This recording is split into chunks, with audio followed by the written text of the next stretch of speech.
Mr. Silent Channel. Please don't skip the ads. Kabanata 3751 Pangunahing Balangkas.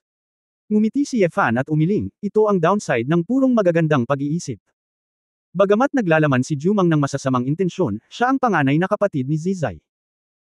Oo, sa mata ng demonyong emperador, kung hindi dahil sa kapabayaan ni Dong Huang at hindi inalis ang masasamang pag-iisip, si Jumang ay magiging Demon Emperor. Sabi ni Jiang Ye. Ang dahilan kung bakit hindi ko ito binanggit sa santo ay dahil pinapahiya nito ang reputasyon ng Eastern Emperor. Tumango si Yefan, at para sabihin, si Jumang ay isa lamang, pansubok na produkto. Dahil hindi nito naabot ang mga kinakailangan, ito ay tinatakan. Nang ilabas si Jumang, ito ay isang saplang lamang, at ngayon ay naging anyo ng tao, na hindi ko inaasahan, na pabuntong hininga si Jiang Ye. Bamulong si Yefan, hindi kataka-taka.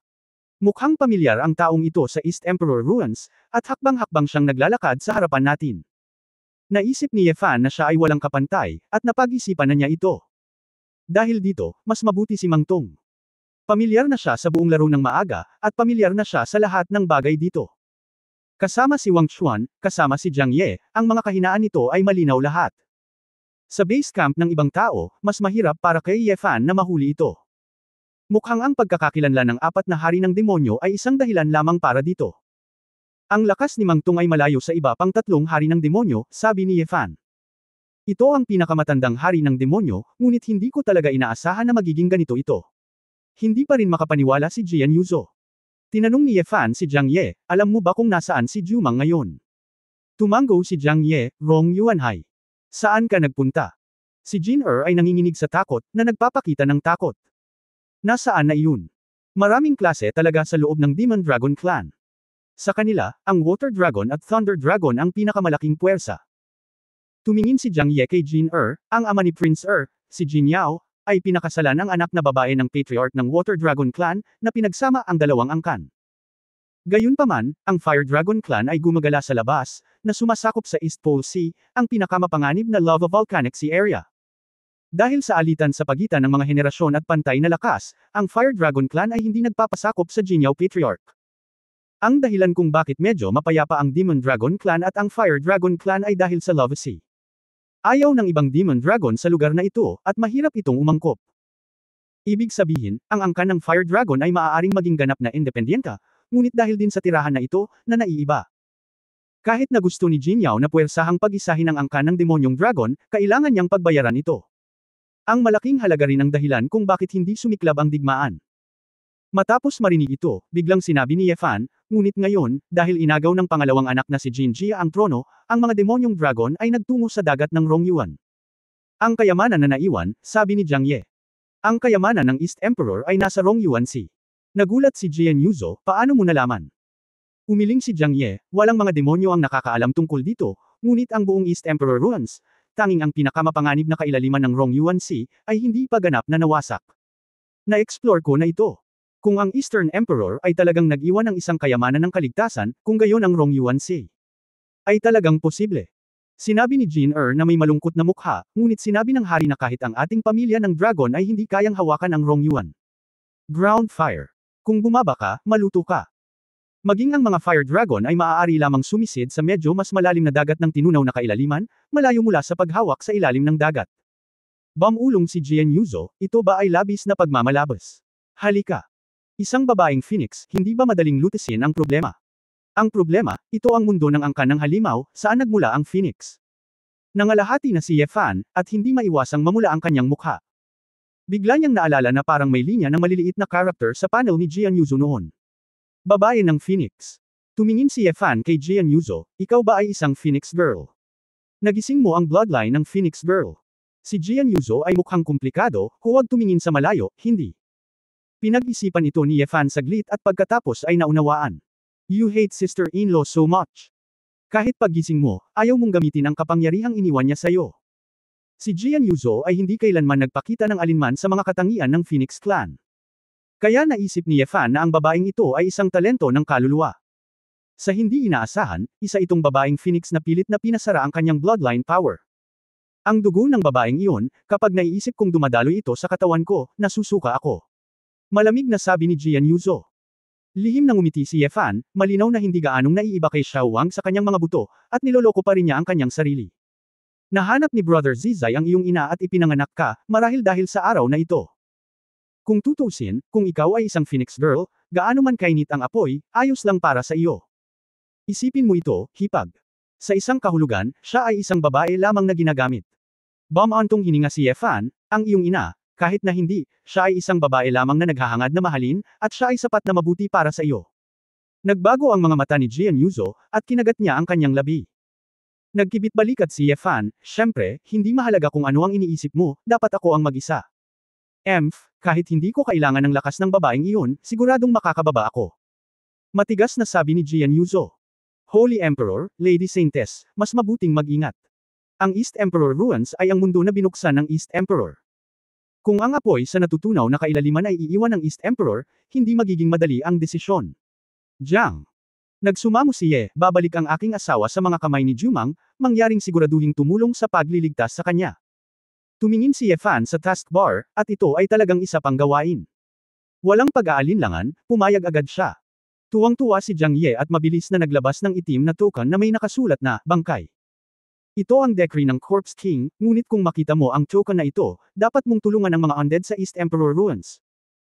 Bagamat naramdaman ni Yefan na ang bagay na ito ay hindi masyadong kapakipakinabang, pagkatapos ng lahat, ang lakas ng mga undead na halimaw ay karaniwan, ngunit kung hindi mo ito kukunin ng walang kabuluhan, hindi mo ito tatanggapin. Sarado din ito. Sa huli, hindi nakalimutan ni Yefan na tanungin si Jiang Ye tungkol sa balita tungkol sa madilim na alon, ngunit sa kasamaang palad ay wala siyang alam tungkol dito. Pag-alis ng Duanhanling, ang grupo ay dumiretso sa direksyon ng Rongyuan Sea. Sa kalagitnaan, hindi mo ari ni Jian Yuzo. Sa tingin ko, napakahinala ni Mang Tong. Dahil pamilyar ito sa East Emperor Ruins, bakit hindi tayo direktang inaatake nito? Nakangiting sinabi ni Yefan, mayroong dalawang posibilidad, ang isa ay hindi ito sigurado, at nag-aalala ako na aalis ako. Kung tutusin, mas malakas ako kaysa rito. Ang pangalawang posibilidad ay panatilihin tayo, at mayroon itong iba pang gamit. Naguguluhan na sinabi ni Jian Yuzo, ang pag-iingat sa amin, may pakinabang ba ito? Hindi ba ito banta? Huwag kalimutan, ang alamat ng East Emperor Ruins ay ang tungkol sa Holy Emperor at ang Saintess, na nagligtas sa angkan ng demonyo. Kung ang wikang ito ay iniwan ng East Emperor, at tayo ang mga tao sa Propacia. Iyon ay isang pangungusap lamang. Mang, kailangan mong sundin ang balangkas. Sinabi ni Yefan na may mapaglarong tawa, gaano man ito kalakas, isa lang itong hang, pagkatapos ng lahat, hindi ito ang lumikha ng laro. Sumimangot si Jian Yuzo, at hindi maintindihan ang hindi maipaliwanag na mga sinabi. Makalipas ang ilang araw, sa wakas ay nakatawid ang grupo sa Longblood Valley area at pumasok sa walang katapusang East Pole Sea. Sa panahong ito, naging magkaibigan sina Xiao Jin at Jin Er. Ang dalawang dragon na ito ay kumakain ng anumang mahuli nila sa daan, at ang kanilang mga bibig ay hindi tumitigil. Nakakainggit din si Jin Er. Mapapanatili ni Xiao Jin ang kanyang figure, ngunit hindi sapat ang kanyang cultivation, at hindi makontrol ang kanyang figure. Habang lumilipad sa ibabaw ng Azure Sea, isang malakas na pamimilit ang biglang lumitaw sa kanyang harapan. Ang maningning na apoy, ang Metal Symphony, at ang dagandong ng lahi ng dragon ay malinaw na isang labanan. Maraming humanoid na halimaw at ilang halimaw na dragon ang naglaban-laban, at ang eksena ay napakatindi. Ate! Si Jin Er ay nagpakawala ng malakas na dagandong, at nakilala ang isa sa mga asul na gintong demonyong dragon, ito ay ang kanyang kapatid na babae. Kabanata 3752 Sino ang aking Panginoon? Natagpuan din ng Blue Gold na babaeng dragon si Yefan at ang kanyang partido. Ikalawang kapatid. Si Jin Yu, ang pinakamatandang prinsesa ng angkan ng demonyong dragon, ay puno ng pagtataka, paano ka makakabalik? Napakadelikado ngayon sa East Sea. Ate, dinala ko ang banal na emperador at ang banal na dalaga. Naligtas na tayo. Excited na sigaw ni Jin dalawa. Sinong Saint Emperor at Saintess? Sineseryoso mo ang ganoong uri ng alamat. Takbo. Wala akong oras para protektahan ka. Nangalahati na si Jin Yu, ngunit napag-alaman na ang ilang mga demonyong lahi na patuloy pa rin sa pagbaril sa kanila ay tumigil na. Ang mga pinuno ay isang payat na lalaking nakaitim at isang matandang nakapula. Sila at ang apat na halimaw sa likod nilang lahat ay tumingin kay Yefan na may mapagbantay na mga mata. Diyos ng espada. Nakapikit ang lalaking nakaitim. Hindi ko inasahan na may mga tao na maaring makapasok sa East Emperor Ruins. Hinaplos ng matanda na may pulang damit ang kanyang balbas. Sinabi ni Jian Yuzo, iyon ay sina Gui Xiao at Heng Gang, dalawa sa 7 santo ng lahi ng halimaw. Tila nagsanib puwersa sila sa ilang mga nasasakupan. Ungol ni Fan. Sa palagay mo ba ay may maling reputasyon ang 7 sage? Si Lai Yu at Yahan ay walang ingat at pabaya noon. Kung sila ay mas maingat, hindi sila madaling mamatay. Sabi ni Jian Yuzo. Guro, ang mga halimaw na ito ay medyo makapangyarihan, mukhang marami na silang naka-recover, at kaya nilang makipaglaban sa mga halimaw na ito, bulong ni Xiao Jin. How about it, gusto mo bang kumilos? Tanong ni Jian Yuzo. Ngumiti si Ye Fan, hindi ba kailangan, kakakilala mo lang, tapos pinatay mo siya. Kasabay nito, nang makitang huminto sina Gui Xiao at Heng Gang, seryosong tumingin si Jin Yu kay Ye Fan. Kakapikita pa lang, talagang nagpa-flinch ang mga masters na ito. Talaga kayang ang lalaking ito ang maalamat na Holy Emperor? Ang mga demonyong dragon na ito ay aking mga kaibigan, bakit hindi kayo tumigil sa pakikipaglaban? Dahan-daang lumipad si Ye Fan at bahagyang nagtanong. Kumikislap ang mga mata ni Ghost Owl, na parang nag-aalangan sa isang bagay. Gayunpaman, tumawa si Duke Heng at sinabing, dahil ang mga demonyong dragon na ito ay kaibigan ng Diyos ng Espada, kung gayon natural na hindi ako mangangahas na gumawa ng gulo. Pagkatapos magsalita, binigyan ng kindat ni Duke Heng si Gui Xiao. Napakaraming tao sa kabilang panig, mahirap sabihin kung hanggang saan ang pagbawi ng Sword God, huwag maging gaaman. Henggang voice transmission. Tumango si Gui Xiao, at ngumisi kay Ye Fan at Jian Yuzo nang walang ngiti. Falem. Nang makitang aalis na ang ikalawang sage, sumabad si Ye Fan. Maghintay. Ang Ghost Owl at Heng Gang ay nagbago ng kanilang mga ekspresyon at tumingin sa kanya ng maingat.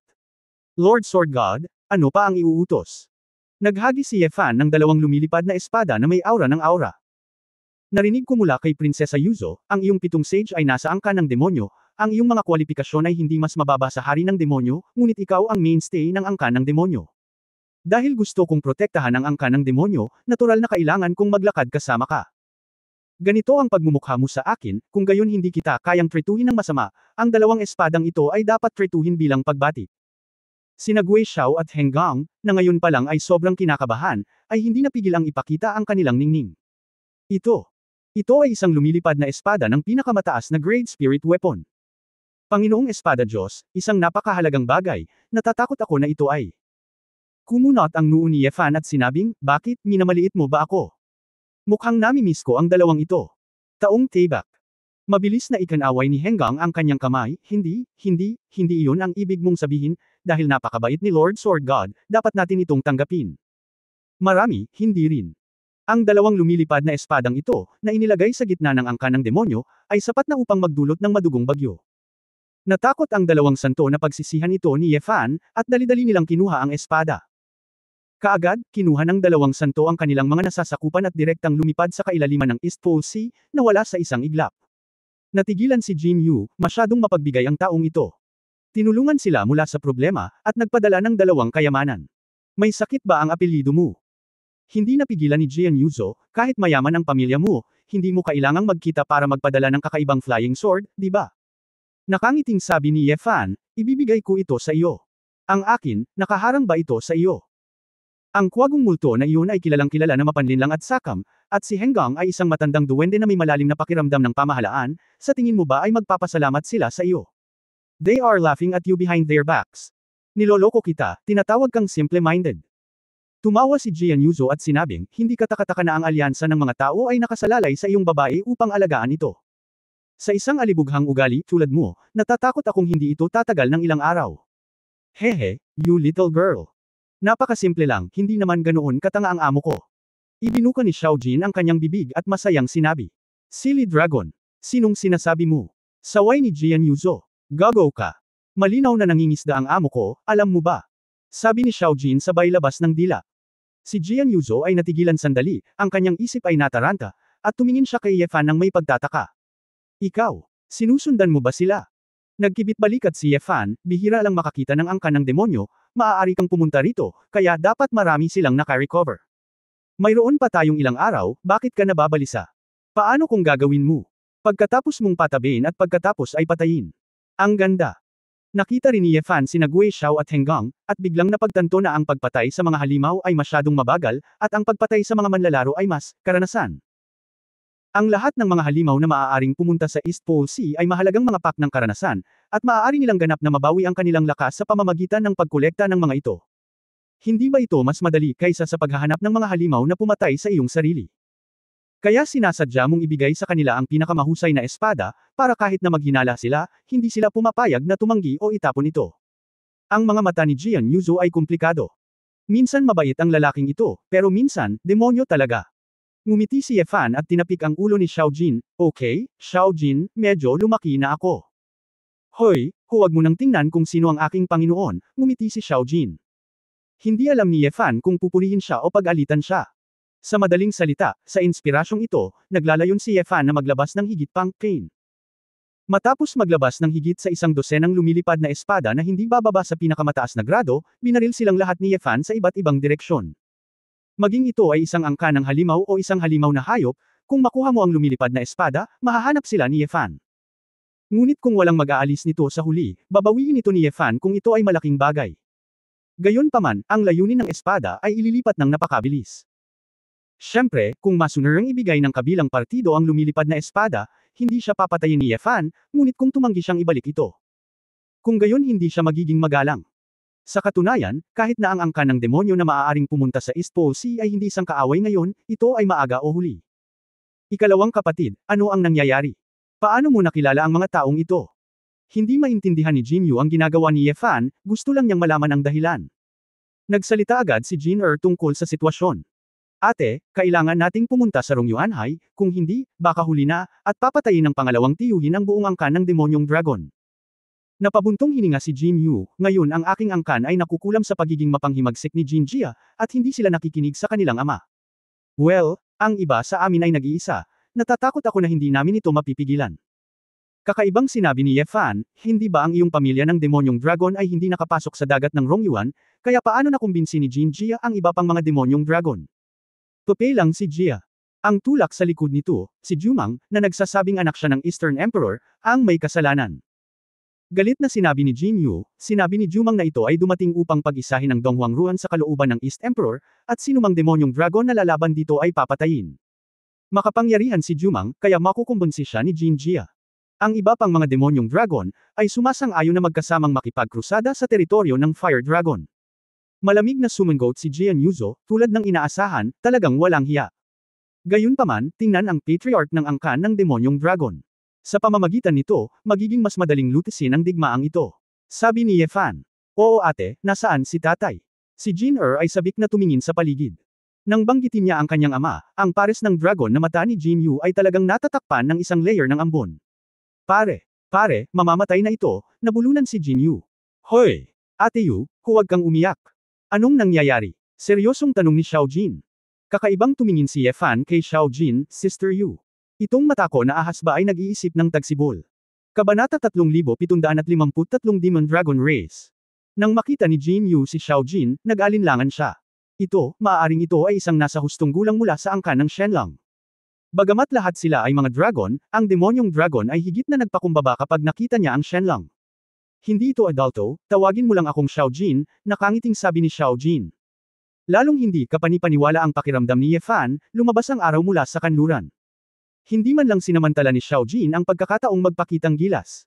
Ate, si Lord Xiao Jin ay ang aking mabuting kaibigan, sabihin mo sa akin kung ano ang problema ng iyong ama. Sabik na sabik si Jin Umiling si Jin Yu at sinabing, si Jumang ay nagtanim ng isang banal na binhi ng puno sa katawan ng ama, at ang ama ay nanghihina nitong mga nakaraang araw, at may mga palatandaan na ang langis ay nauubusan. Lumabas kami sa pagkakataong ito upang maghanap ng mga halamang gamot. Upang mapahaba ang buhay ng ama at hari, hindi ko inaasahan na makikilala ko ang mga halimaw na iyon sa kalagitnaan. Sumimangot si Ye Fan, ano ang buto ng Godwood? Iyan ang mangtong. Ang pagkabansot ni Jumang, ang pagtatanim ng binhi sa katawan ng buhay. Ang mga butong kabilang dito ay umuugat at sumibol, sumisipsip ng mga sustansya ng buong buhay. Kapag ito ay naitanim na, ang mga ugat ay kumakalat sa buong katawan ng taong itinanam, at anumang paghipo ay magpapalala sa buhay kaysa kamatayan. Sa ngayon ay wala pa akong narinig na sinuman na natama ng banal na species ng kahoy at nakaligtas, sabi ni Jian Yuzo.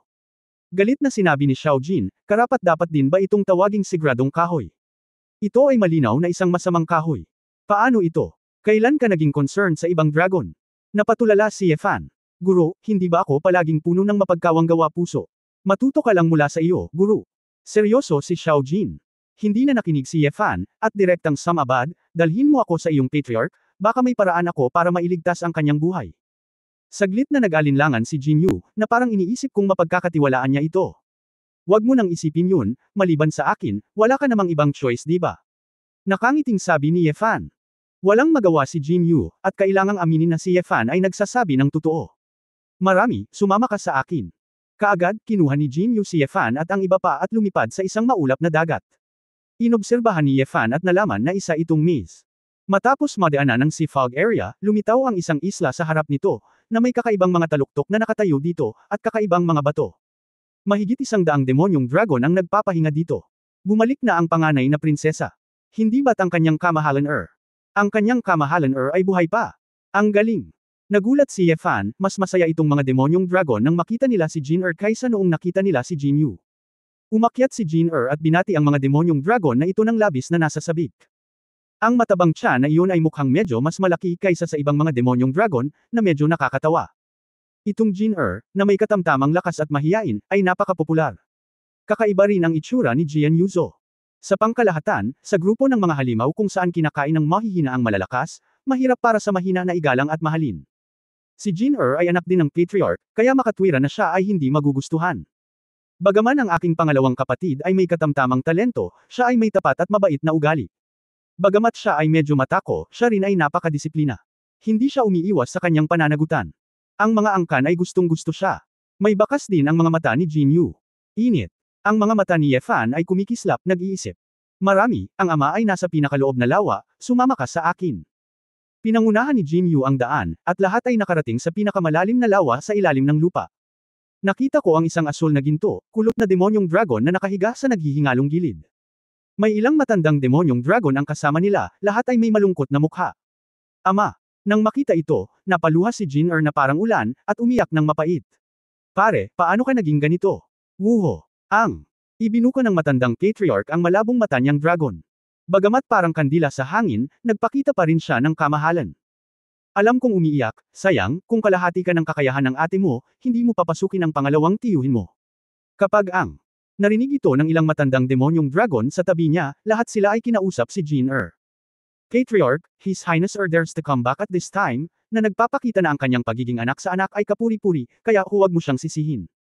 Oo, ang kanyang kamahalan ay talagang hindi kasing kakayahan ng pinakamatandang prinsesa, ngunit hindi mo ito masisisi, pagkatapos ng lahat, ito ay ipinanganak. Mapait na sinabi ni Jin Elder Qing, Elder Ning, huwag mo nang pag-usapan iyon, wala akong silbi, hindi ko matutulungan ang aking ama. Humakbang si Ye Fan at sinabing, okay, kung magtatagal ka pa, kahit na hindi ko na kailangan pang mamatay, ngunit natupok ako. Sino ka? Tao. Bakit nasa East Emperor Ruins ang mga tao? Matigas na sinabi ni Jin Yu, Ama, maraming matatanda, ang dalawang ito ay ang maalamat na mga santo. Ang emperador at ang santo. Ano? Nagulat ang mga demonyong dragon. Paano posible iyon? Alamat lang iyon. Totoo, nagmamadaling ipinaliwanag ni Jin ang nangyari sa daan. Pagkatapos makinig kay Jin isang grupo ng mga nakatatandang dragon ang naniwala dito ng 7 o 8 puntos. Talaga, sinabi ng sinaunang bangkay na haring si Jiang Ye na sila nga, at malamang na sila nga. Kinaikit ng matandang patriarch ng demonyong dragon ang kanyang mga mata, ako ang patriarka ng demonyong dragon, nandito si Jin Yao, ang banal na emperador at ang banal na dalaga, mayroon ba talagang paraan upang malutas ako? Ang pagkamatay ng Demon Dragon Clan. Ang problema sa pagitan mo at ng Fire Dragon Clan ay hindi tatalakayin sa ngayon, ngunit may pagkakataon pa na iligtas ka. Sabi ni Ye Fan. Mapait na ngumiti si Jin Yao, malapit na akong maubusan ng langis, at alam na alam ko na ang Divine Tree species na ito ay lubusang sumalakay sa aking katawan, paano ko ito may iligtas? Katawan lang ito ng demonyong dragon, itapon mo lang, sabi ni Ye Fan. Ang kaluluwang dragon lang. Paanong ang gayong mahinang kaluluwa ng dragon ay muling maghugis ng katawan? Nagtataka si Jin Yu. Si Ye Fan ay hindi nagsalita ng walang kaparirikan, itinaas niya ang kanyang kamay at binitawan si Long Qi. Napatulala ang ilang demonyong dragon nang makita nila ito. Ito kaya ang maalamat na Dragon Pond. Paanong nasa kamay mo ang Dragon Pond? Proud na sinabi ni Xiao Jin, sinabi ko kanina, ang aking Panginoon ay ang banal na emperador. Ikaw, kabilang ka sa Shenlong Clan. Your Excellency. Napagtanto ng mga demonyong dragon na si Xiao Jin ay hindi isang ordinaryong dragon. Sinabi ni Ye Fan, Jin Yao, nakikita ko na narating mo na ang kaharian kung saan maaari kang makapasok sa Dragon Pond at maging isang banal na dragon, ngunit walang Dragon Pond sa East Emperor Ruins, kaya hindi ka makalusot. Pagkatapos mong makapasok sa Dragon Pond, Shen mo ang ganitong uri ng kapangyarihan na hindi makatiis sa Dragon Pond ay mawawasak sa sarili nitong. Kung maaari mong i-upgrade ang kaluluwa ng demonyong dragon sa Divine Dragon Soul sa lalong madaling panahon, magkakaroon ka ng pagkakataon. Nagulat si Jin Yao, may paraan ba? Panginoong banal na emperador, maliligtas ba talaga ang aking ama? Kinakabahang tanong ni Jin Yu. Tumango si Ye Fan, sabi ko oo, natural na may pagkakataon, depende ito sa sarili nitong perception. Basta, biro, ang gawain ng Saving the Demon Dragon Clan Patriarch ay lumabas na sa kanyang panel. Kung walang kaligtasan, paano magkakaroon ng ganoong gawain? Ipinapakita ng gawaing ito na si Jin Yao ay hindi isang mortal na sitwasyon. Patriarch, ikaw ang numero unong powerhouse ng aming Monster Dragon Clan, maaari mo talagang subukan. Iminungkahi ng ilang matatanda na pumasok si Jin Yao ng mabilis. Saglit na kumislap ang mga mata ni Jin Yao, at sinabing, lahat, kung hindi ako makakabalik, Prinsesa Jin Yu, tatanungin kita. Tumango ang mga matatanda bilang pagsang-ayon, na nagpapakita ng kalungkutan sa kanilang mga mata. Tahimik na ibinaba ni Jin ang kanyang ulo. Sabagay, noong humiwalay ang matandang ama, hindi man lang niya ito binanggit. Lord Holy Emperor, Lady Saintess, anuman ang resulta, hindi malilimutan ng Demon Dragon Clan ang iyong kabaitan. Pagkatapos sabihin iyon ni Jin Yao, nagngangalit siya at tiniis ang matinding sakit sa buong katawan, at sumugod sa Dragon Pond. Bulong ni Ye Fan sa kanyang puso, patay ka man o hindi, nasa ilalim pa rin ba ako ng kontrol? Pagkatapos ng lahat, ang Dragon Pond na ito ay nilikha niya sa simulation, at ito ay hindi isang hindi makontrol na orihinal na Dragon Pond. Ngunit ang mga salitang ito ay hindi masasabi, kung hindi, ang kabaitang ito ay lalabas na masyadong mura. Okay, Patriarch Jin Yao, maaari lamang nating tingnan ang sarili niyang nilikha. Nagtanong si Ye Fan, may tanong ako, maaari mo bang sagutin ito para sa akin? Banal na emperador, pakisabi sa akin, sabi ni Jin Yu. Sa oras na ito, ang mga dragon ay walang pagdududa tungkol sa pagkakakilanlan ni Ye Fan. Kabanata 3754 na napaka-hindi makatwiran. Palagi mong sinasabi na ikaw at ang Fire Dragon Clan ay may generational hatred. Anong uri ng puot ito, upang ang iyong mga angkan ay handang makinig sa sulsol ni Jumang at ipagsapalaran na pumunta sa Rongyuan Sea at sa Fire Dragon Clan upang lumaban hanggang sa kamatayan?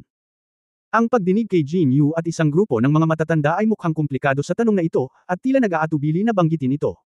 Walang pakialam na sinabi ni Jian Yuzo, anong uri ng puot ang pinapahalagahan mo sa kanila? Ito ay hindi hihigit sa isang pagtatalo ng mga interes. Mahalaga ba ito? Kung ito ay nalutas sa pamamagitan ng puwersa, okay lang, ngunit ang problema ay ang salungatan ay palaging umiiral, at ito ay sumiklab sa lalong madaling panahon o huli.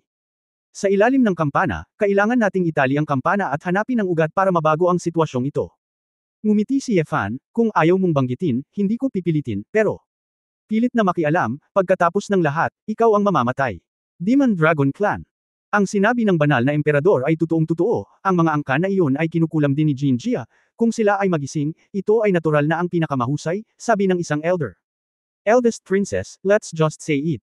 Bagamat hindi maisa publiko ang kahihiyan ng pamilya, pero hindi na kailangang itago ngayon. Tumango si Jin Yu at sinabing, sa totoo lang. Ang ugat ng puot na ito ay napakakaunting mga babae sa angkan ng Fire Dragon. Lumakas ang ekspresyon ni Ye Fan, na talagang hindi inaasahan. Ang pamilya ng Fire Dragon ay halos lahat ay lalaki mula noong sinaunang panahon, at sila ay hiwalay sa aming pangunahing angkan ng demonyong dragon, at mas imposibleng magpakasal. Upang magparami, ang angkan ng apoy na dragon ay madalas na puwersahang ninakawan ng mga babaeng dragon ng aming angkan ng demonyong dragon, dinadala sila sa dagat ng natutunaw na kailaliman. Ang mga Fire Dragon na iyon ay napakabangis at malupit, madalas na inihagis ang mga anak na babae ng aming angkan ng demonyong dragon hanggang sa kamatayan. Kinagat ni Jin Yu ang kanyang mga ngipin at sinabing, kahit isang maid na dati kong ninakawan ng Fire Dragon Clan, hindi na mauulit. Walang balita. Damn it. Gaano kaiya ang mga Fire Dragon na ito?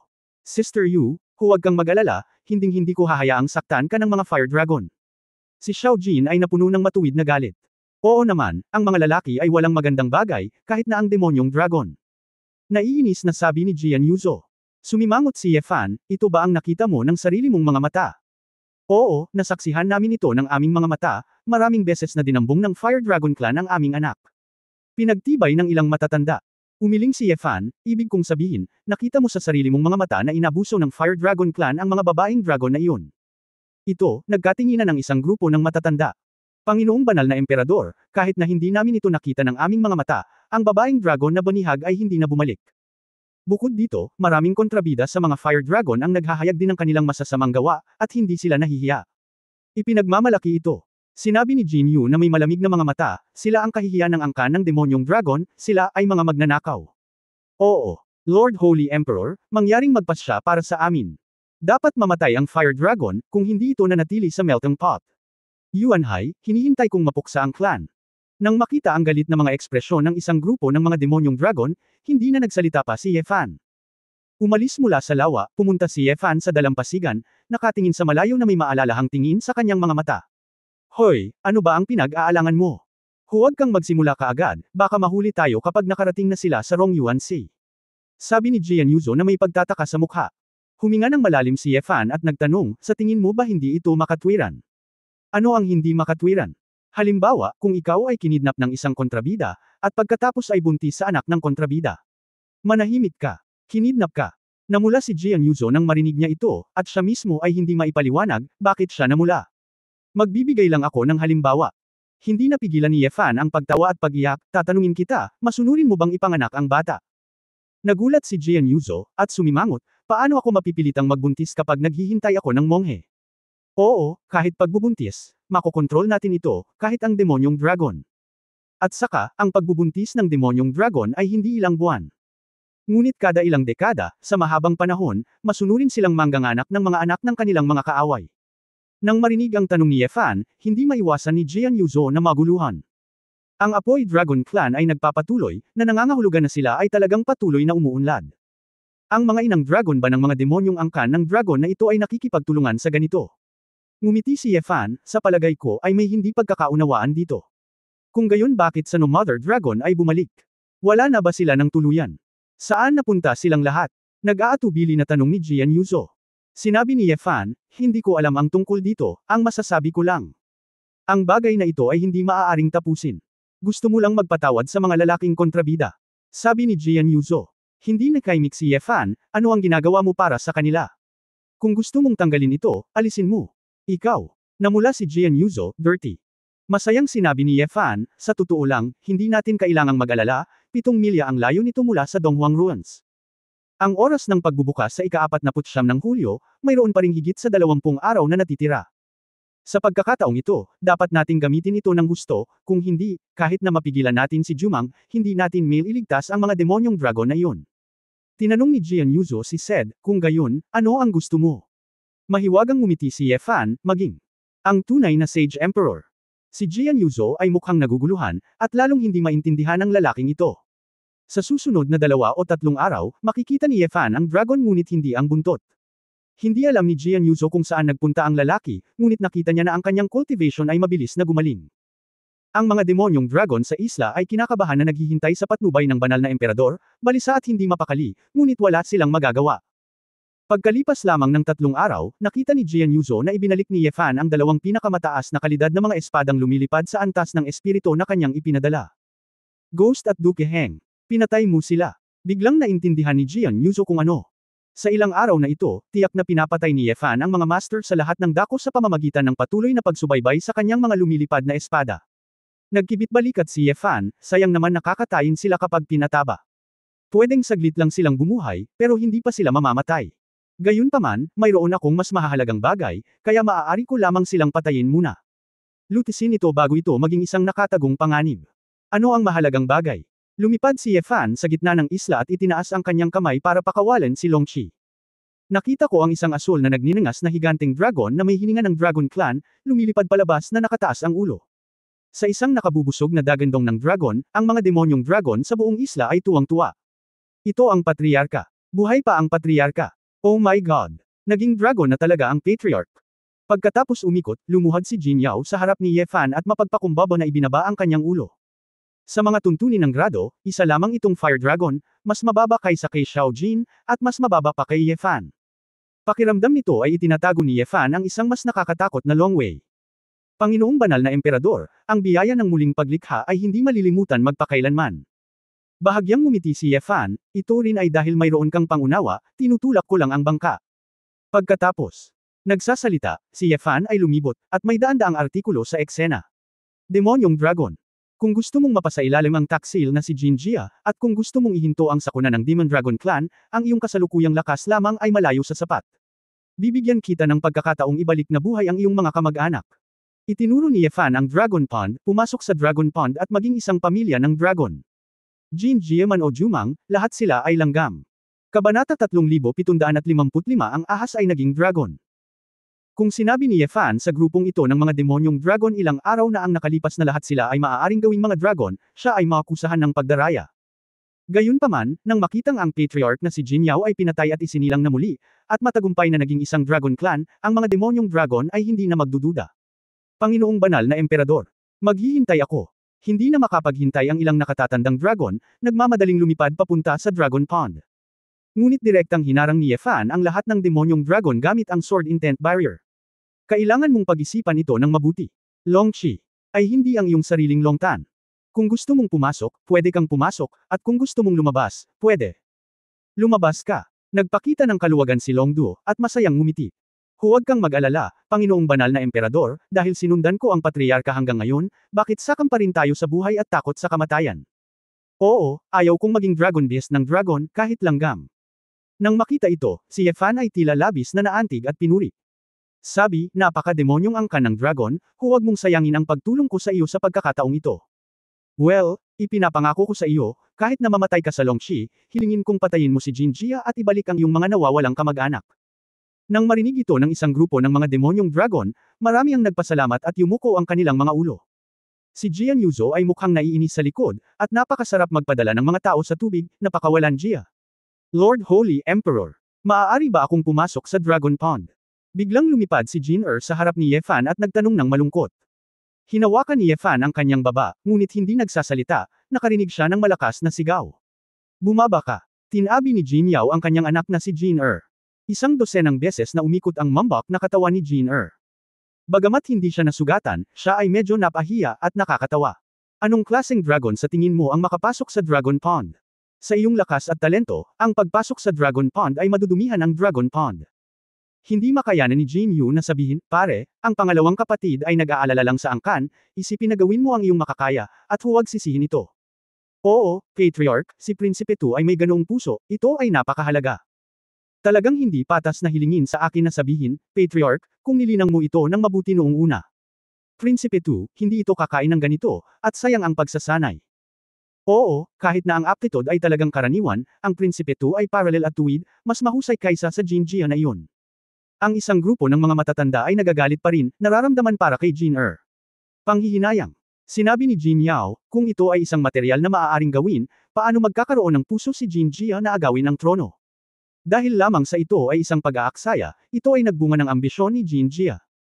Ikaw matandang dragon, bakit palagi mong binubuli ang pangalawa kong kapatid? Hindi ba't medyo mahina at tumaba ng konti? Kasalanan ba ito? Medyo hindi nasiyahan si Xiao Jin, isa itong kaibigang kumakain ng karne na nakilala nito. Master Xiao Jin, ito ang aming negosyo ng pamilya, mangyaring patawarin mo ako, sabi ni Jin Yao na may matigas na mukha. Pinutol ni Ye Fan ang maliit na pagtatalo at sinabi, hindi pa huli ang lahat. Bago ang labanan sa Rongyuan Sea, napakahalaga kung makakagawa ka ng ilang dragon. Ang isang grupo ng mga demonyong dragon ay hindi nang ahas na magantala pa, at nagmadaling pumasok. Sa Dragon Pond, biglang naging sobrang desyerto ang isla. Pare, mag-iingat ka, papasok din ako. Nagpaalam na rin si Jin Yu. Bueno, tandaan na manatiling kalmado sa loob, huwag magpanik, hinimok ni Jin Yao. Medyo nag-alala si Xiao Jin, Sister Yu, kaya kitang protektahan, bakit hindi ka pumasok? Malinaw na sinabi ni Jin Yu, Lord Xiao Jin, mayroon kang isang marangal na katayuan at hindi ko ito kayang tiisin. Sa Dragon Pool, mukhang naagrabyado si Xiao Jin, at tahimik na sinundan ang kuweba ni Jin Ang dragon sa tabi mo ay hindi kamukhang kamukha, at hindi maganda ang antas ng pakikialam sa mga bulaklak, biro ni Jian Yuzo. Hindi nga alam ni Xiao Jin kung lalaki siya o babae. Gusto lang yata niya itong Big Sister Dragon. Kumunot ang noo ni Ye Fan, hindi, ano ang antas ng panunukso? Inaasar kita. Tumitig si Jian Yuzo. Sa isang sulyap, binago niya ang paksa, kahit na ang mga demonyong dragon na ito ay talagang may kakayahang mag-transform sa mga dragon, ito ay magtatagal, kaya ba natin ito? Hindi mo naisip kung bakit pinilit ni Dong Huang na magtakda ng 49 na araw at 9 na araw. Sa ika-981, kailan magbubukas ang dalawang labasan? Tanong ni Ye Fan na may kalahating ngiti. Nag-isip sandali si Jian Yuzo, at sinabing, ibig mong sabihin, ang mana ng Eastern Emperor ay hindi lilito bago ang oras. Kahit na ito ay lumitaw ng maaga, kung sino ang unang makakahanap nito ay malamang na magpakasal sa iba. Damit. Kahit na si Jumang ang may pinakamalawak na pangunawa sa Donghuang Ruins, ito ay isang bata na inabandona ng Donghuang. Kung ikaw ang Donghuang, ipapasa mo ba ang impormasyon sa batang ito na may masamang hangarin? Umiling si Jian Yuzo, tumingin siya kay Ye Fan nang may pagtataka. Matagal na pala itong pinag-isipan ng lalaking ito kaya pinagbubuti niya ang sarili niyang lakas sa maayos na paraan. Ngumiti si Ye Fan at naglakad palayo at pumunta sa bangin. Nakatitig si Jin Yao sa taksil na si Long Qi sa sandaling ito, ang kanyang mga mata ay marangal. Maganda ba talaga ito? Tanong ni Ye Fan. Panginoong banal na emperador, tama ang iyong paghatol. Tanging kapag tayo ay malakas makakapagligtas tayo. Ang ibig kong sabihin ay Jin sabi ni Ye Fan, ito ba talaga ang pinakamahusay na pagpipilian para sa iyo na trituhin ito ng ganito? Nagulat si Jin Yao, agad niyang ibinaba ang kanyang ulo at sinabing, hindi ko alam kung ano ang sinabi ng banal na emperador. Ang nag-iisang anak na lalaki ng hari ng Demon Dragon Clan, ngunit ang kanyang talento ay pangkaraniwan, hindi kasing ganda ng isang anak na babae. Ang ganitong mga bata ay kadalasang may dalawang resulta lamang, dahil sila ay nasa ilalim ng labis na presyon, sumusuko sa kanilang sarili, at may baluktot na personalidad. O, sila ay paranoid, walang tiwala sa sarili, at naliligaw.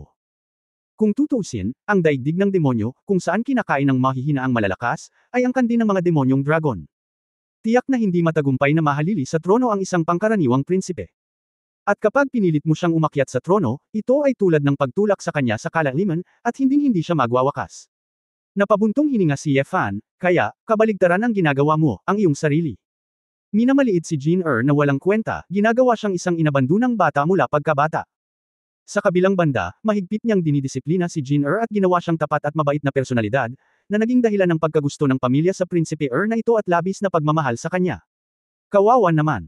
Sa ganitong paraan, kahit na may problema sa iyong patriarch, hindi lahat ay target si Jin pagkatapos ng lahat.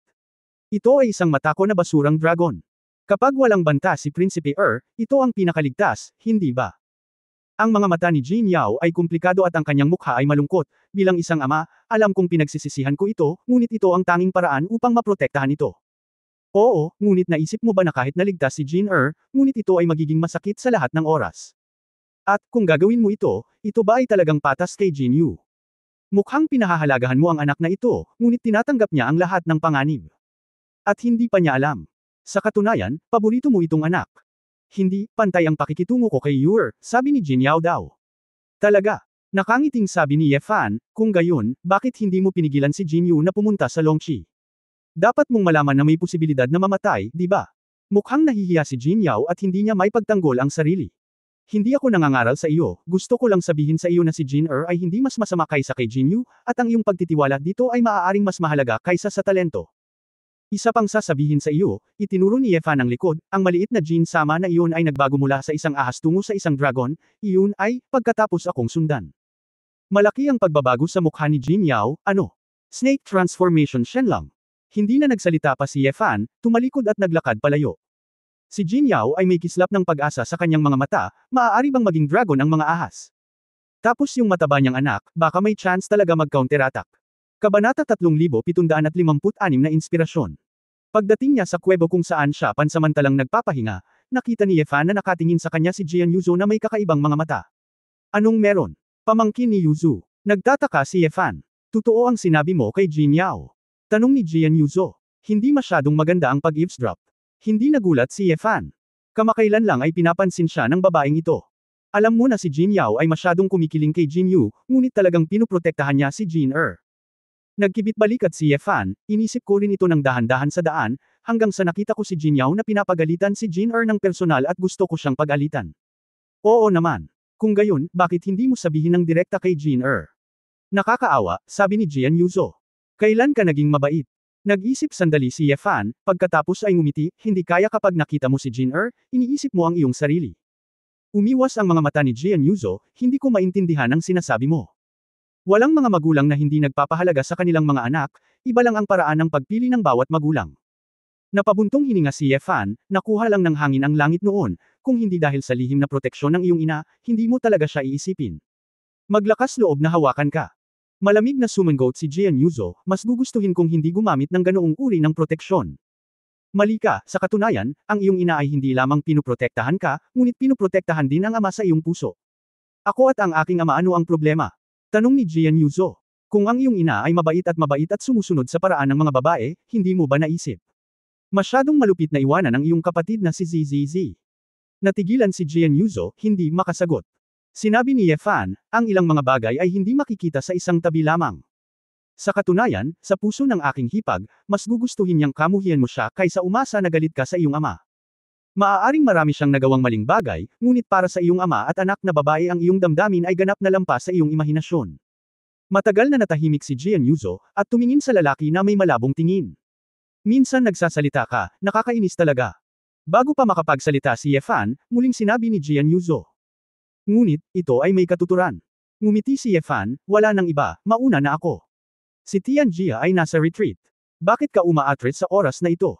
Hindi ka ba pupunta upang ibalik ang iyong paglilinang? Ang lakas ko ngayon, kahit sa kasagsagan ng mangtong, ay hindi ko kayang maging kalaban. Ang Dangwangsho ay isang panig lamang ng mundo. Ang buong fifth ay ang problemang kailangan kong harapin. Ang misteryo ng pagbubukas ng langit, na iniwan ng lumikha ng Hongmeng, dapat kong maunawaan ito sa lalong madaling panahon. Ang plano sa puso ni Ye Fan ay sumusulong sa maayos na paraan. Bagamat hindi optimistiko ang sitwasyon sa labas ng mundo, naniniwala siyang tiyak na haharapin ng mga kababaihan ang kaguluhang dulot ng Eternal Seven Sons. Human Alliance, Opisina ni Su Qingzhou. Prinsesa, ito ang dokumento para sa tulong na ipinadala ngayon. Naglagay si Gu Qing ng makapal na stack ng mga dokumento na may iba't ibang kulay sa mesa ni Su Qingzhou. Bakit biglang nagdoble? Nagulat si Feng Yaoying sa tabi niya. Sinabi ni Gu Qing, nagkaroon ng malaking kaguluhan sa Demon Dragon Race, at marami sa mga Demon Dragon sa Fifth Kingdom ang nagsimulang saktan ng ibang mga kaharian at maging ang mga hangganan ng Protoss. Dahil ang Gun Emperor Taikang ay palaging nahuhumaling sa pag-aalaga kay Queen Katie, at sa iba pang Protoss. Para sa ilang madiskarteng antas, walang paraan upang makagawa ng pangwakas na desisyon. Sa loob ng 2 araw, mahigit 100 mundo ng Protoss ang nasamsam ng mga demonyong dragon. Itinaas ni Su Qingzhou ang kanyang ulo at sinabi, ang Candlelight at Xiaoyu ay hindi dapat nasa Fifth Kingdom. Ayusin ang mga piraso ng chess. Hindi, ito ay dahil lamang sa impluensya ng Doomsday Panic. Nagsimulang makita ng mga dragon ang huling karnabal, na mga thug sa ibang mga kaharian, at nagsimula na rin silang magkagulo. Si Fafner ay pansamantalang hari ng dragon kung tutuusin, at gusto niya ito. Ang oportunistang Huanlong clan ay hindi sapat upang pigilan ang mga matandang oiler na ito, nakangiting sabi ni Feng Yaoying. Ngumiti si Su Qingzhou, mas mabuti kung hindi ito mapipigilan. Ang nag-iisang demonyong dragon ay kayang lumaban sa 12 o daan-daang ordinaryong demonyong thug, at lahat sila ay sobrang sakam na mga tao na pinakaangkop para sa pagiging magnanakaw. Tapos tutulungan ba natin? Tanong ni Gu Qing. Hindi umimik si Su Qingzhou, iniunat lang niya ang kanyang kamay at itinulak ito. Ang lahat ng mga sulat para sa tulong ay itinulak sa basurahan. Huwag kang mag-alala, hayaang masunog ang apoy saglit. Sabihin na lang natin, hindi pa bumalik ang Sword God, at hindi tayo makakapagdesisyon. Mayroon talagang mga tao na pumupunta sa pinto upang humingi ng tulong. Ito ay sapat na upang kumain at uminom. Tumango si Gu Qing. Naiintindihan. Sinabi ni Feng Yaoying, ang Qingzhou, ang una, ikatlo at ikapitong kaharian ay teritoryo ni Sali Ye, at ngayon ay hinaharas din sila ng mga kaguluhan, dapat ba? Sa mata ni Sali Ye, ang reputasyon ng iyong asawa ay mas mahalaga kaysa sa anumang kaharian.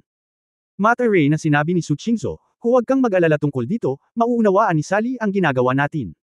Natawa si Feng Yaoying sa sarili, kung hindi mo sasabihin sa akin, kakalimutan ko, kasama mo siya. Sa bagay na ito, pareho lang.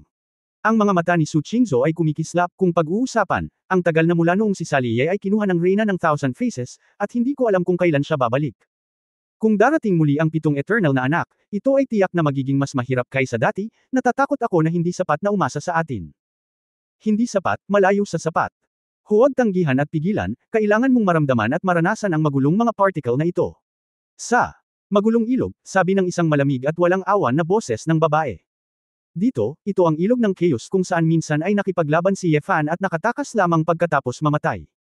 At ngayon, naging pure demon particle state si Sally at binibinyagan ng kapangyarihan ng kaguluhan sa ilog.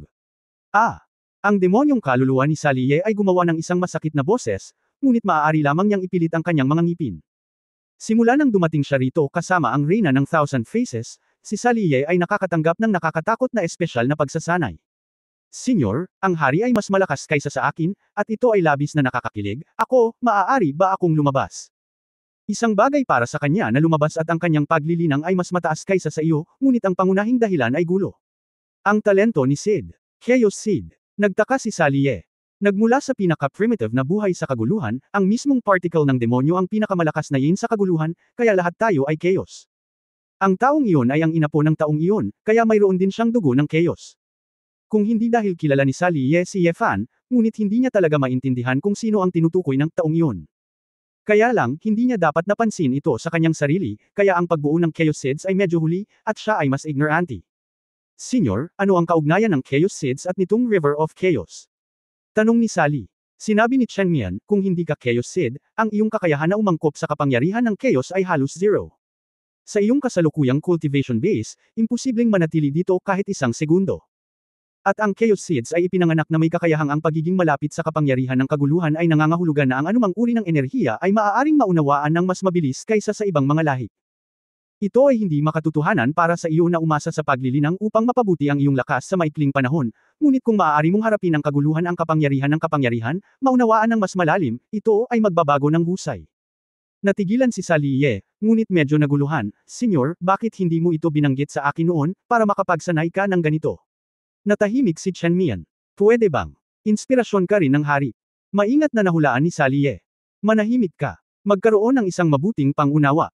Kung ikaw ay ginulo at nabasag ng kapangyarihan ng kaguluhan, hindi kita ililigtas. Malamig na sabi ni Chen Mian.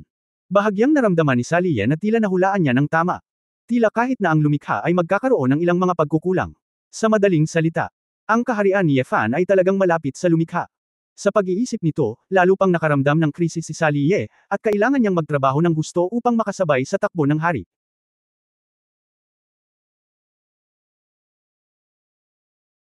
Ngunit sa sandaling ito, sa ilog ng kaguluhan, biglang bumukas ang pinto ng kalawakan. Kabanata 3757 para saan? Bagamat nasaktan si Sally Ye, medyo na-distract pa rin siya nang makita ang eksenang ito. Dahil sa ganoong lugar, mayroon pa ring mga taong maaaring magbukas ng pinto ng kalawakan, na dapat ay ang pagkakaroon ng antas ng lumikha.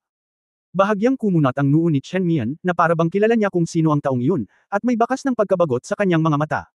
Nakita ko ang isang payat, gininto ang ratio na lalaki na naglalakad palabas doon. Sa mahabang gininto ang buhok, kakaibang ngunit masining na escarlata na damit, at mga gintong accessories, ito ay napakarilag ngunit hindi vulgar.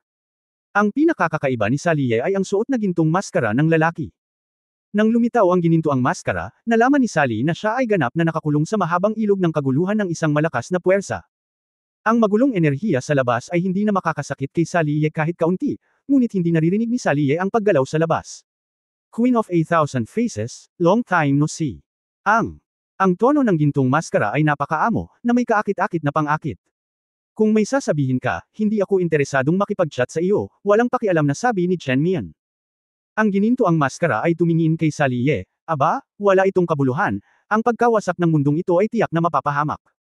Hindi sa iyo ang magpasya kung ito ay makatuwiran o hindi. Ang gininto ang maskara ay bumantong hininga, alam ko na ang mundong ito ay nagdulot na ng kawalang hanggan. Bagamat ang kawalang hanggan ay hindi makakatulong sa Dragon King, sapat na ito upang mapabilis ang pagkawasak ng mundong ito. Dapat malinaw na malinaw sa iyo na siya ay iba sa iyo, siya ay magiging katulad ng mundong ito. Magkasama tayo hanggang sa dulo, at ikaw. Maaari pang lumayo. Kung gusto mo lang sabihin ang mga bagay na ito, lumabas ka, na may 1,000 mukha. Pagkatapos kong sabihin ang dapat kong sabihin, natural na pupunta ako. Inabot ng golden mask at pinalipad ang isang dark gold letterhead na may tatak na totem. Nang makita ang liham na ito, kinusot ni Chen Mian ang kanyang mga mata, liham ng imbitasyon. Oo, inaabangan ko, na maging isang kasamahan mo, sa katunayan, dapat ay sumali ka sa amin. Matapos magsalita ang gintong maskara, dumaan siya sa masalimuot at masalimuot na paraan. Ang etiquette ay isang palm. Kaagad, umatras siya at nawala sa pintuan ng kalawakan. Ang harang sa paligid ni Sally Ye ay agad na nawala, at baliw na nabura muli ng lakas ng kaguluhan. Natigilan si Sally sa biglaang panggigipit, ngunit ang higit na ikinagulat niya ay ang sulat na ngayon lang niya nakita. Ang totem na nakabrand dito. Naging dragon na konektado ulo sa buntot. Bagamat hindi malinaw kung ano ang sinabi ng gininto ang maskara kay Chen Mian, sapat na ito upang makaramdam ng mahiwagang si Sally. Malinaw na hindi ito ang lumikha ng 5 Tai, ngunit karamihan sa kanila ay mula sa gintong sibilisasyon. Hindi ba't nangangahulugan iyon na si Shenlang ay may mahalagang bigat sa gintong sibilisasyon? Hindi na naglakas loob na magtanong pa si Sally Ye, kung tutusin, mukhang masama ang ugali nitong matandang ninuno. Tiningnan ni Chen Mian ang liham ng paanyaya sa kanyang kamay at natahimik sandali. Biglang nag-apoy ang isang magic flame sa kanyang kamay, at ang dark gold letterhead ay agad na nasunog. Noong naisip ni Sally na sisirain ni Chen Mian ang sulat, hindi nasira ang letterhead.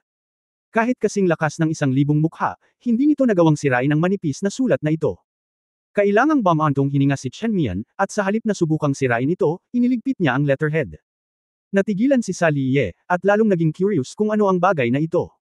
Alam mo, bakit ikaw lang ang nakakakita sa akin sa napakaraming henerasyon ng mga mangkukulam sa kailaliman? Biglang tanong ni Chen Mian. Junior, hindi ko alam, sabi ni Sally Ye. Bakit gusto mong maging mas malakas? Para sa hari, sabi ni Sally Ye nang walang pag-aalinlangan. Medyo lamambot ang mga mata ni Chen Mian. Nag-ilusyon pa nga si Sally Ye, na parang nakikitang nakangiti ang matandang ninuno. Since that's the case, ano pa ba ang iniisip mo? Naghihintay ka bang mapahamak sa kanya kasama ang Doomsday? Tanong ni Chen Mian. Ang espiritu ni Sally Ye ay na-refresh, at siya ay nagmadaling tumutok dito, at patuloy na nadama ang kapangyarihan ng kaguluhan. Donghuang Ruins, ang gilid ng Rongyuan Sea. Malapit sa isang mahabang isla, mayroong libo-libong demonyong dragon. Mayroon ding malaking hukbo ng mga sea undead bones sa unahan, itim at puti, tulad ng isang taliba. Hindi kalayuan, ay ang teritoryo ng Fire Dragon Clan, at ang dagat ay kumukulo na mainit. Dose-dosenang mga Fire Dragon, na nagsisilbing mga sentinel, ay nakahiga malapit sa ilan sa mga crater. Tense ang atmosphere sa magkabilang panig, at tila anumang oras ay magsisimula na ang away. Lord Yumang, halos 49 na araw na, dapat na ba tayong magsimula? Isang mabangis na mukhang demonyong dragon ang yumuko sa harap ng isang bata na nakadamit bilang isang batang pastol.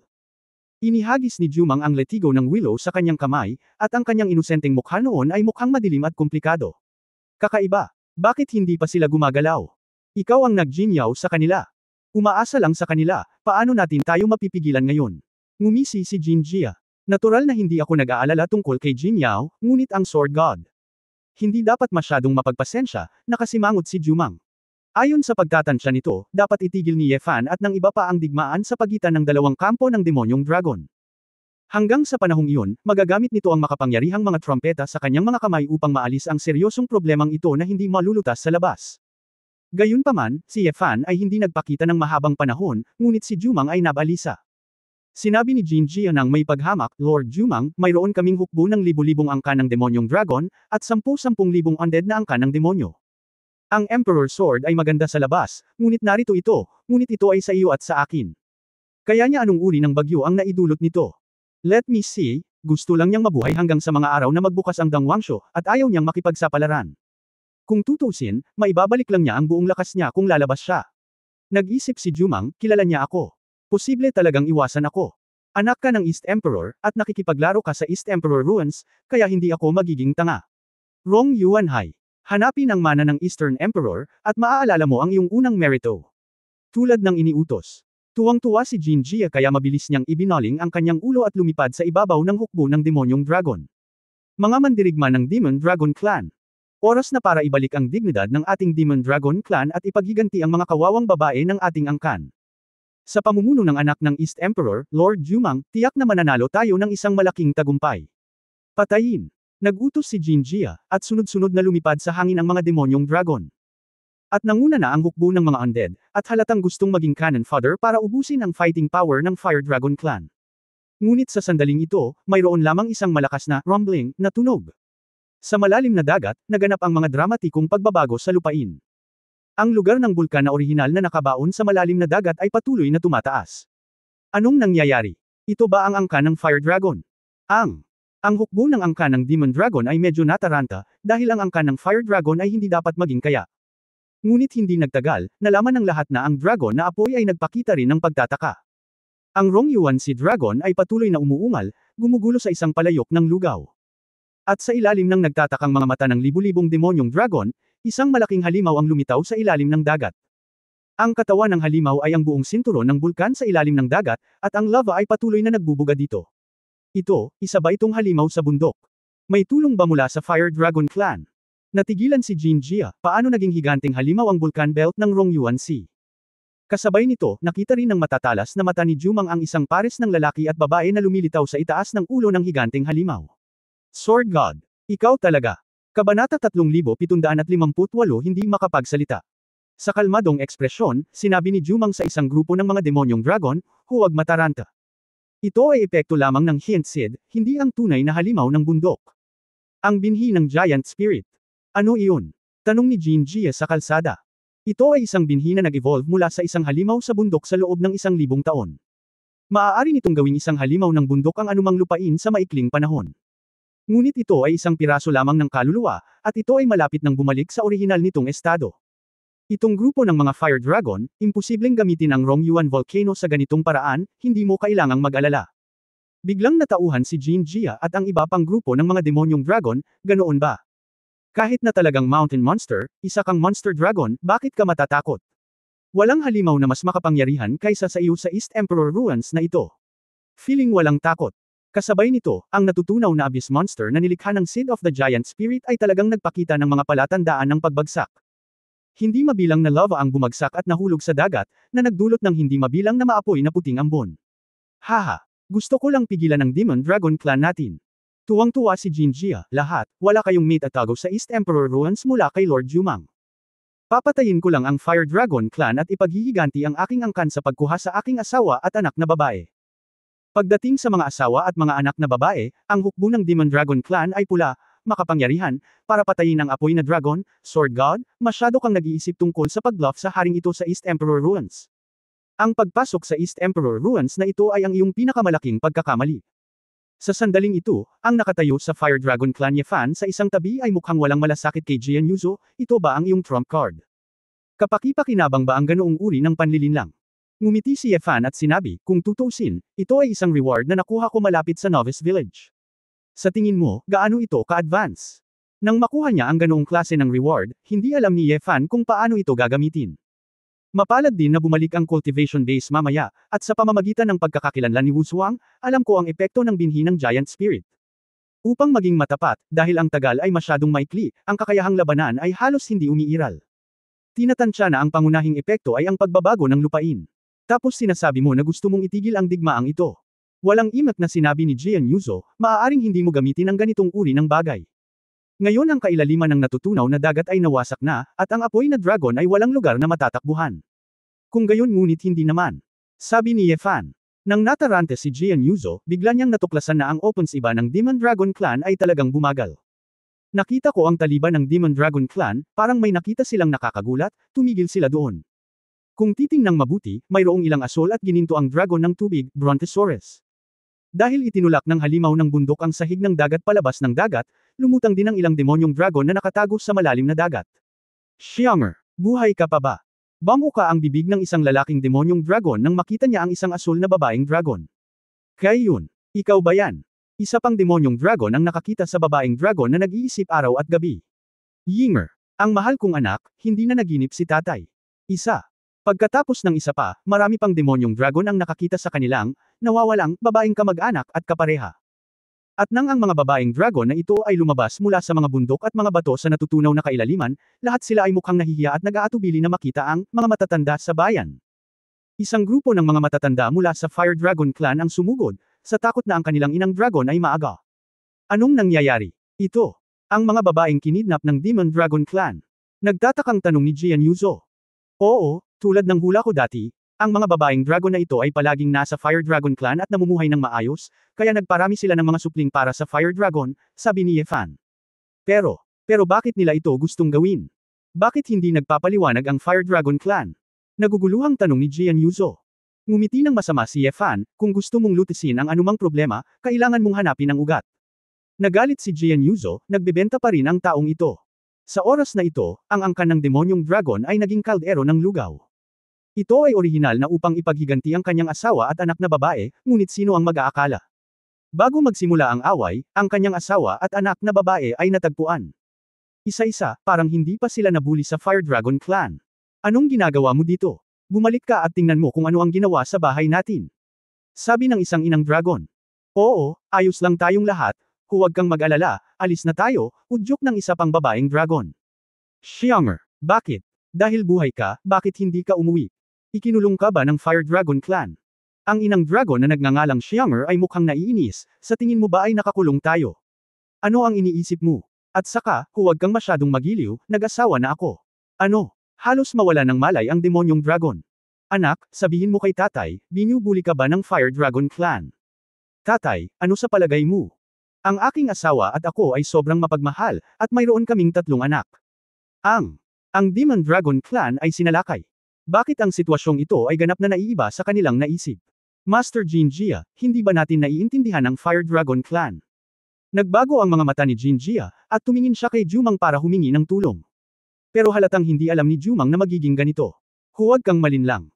Ito ang sabuatan sa pagitan ng Sword God at ng Fire Dragon Clan para lituhin ang iyong mga asawa at anak na babae, lahat sila ay nasa ilalim ng kontrol.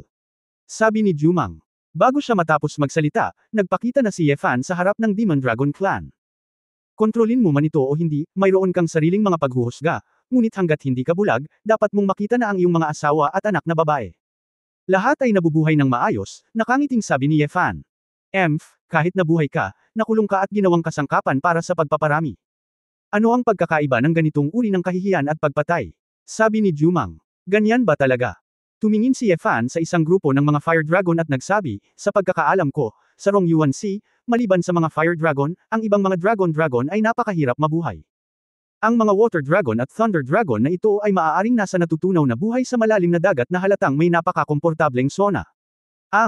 Tumanggo ang mga babaeng dragon, oo. Hindi tayo nakakulong, may bukal sa malalim na dagat na ito, at maayos ang ating pamumuhay dito. Pare, bilasan mo at umalis, hindi kami kontrolado, totoo ang sinabi namin. Lalong naguluhan ng mga Monster Dragon Warriors, hindi talaga ito mukhang prison treatment. Nena si Jinjia, kung gayon bakit hindi sila bumalik?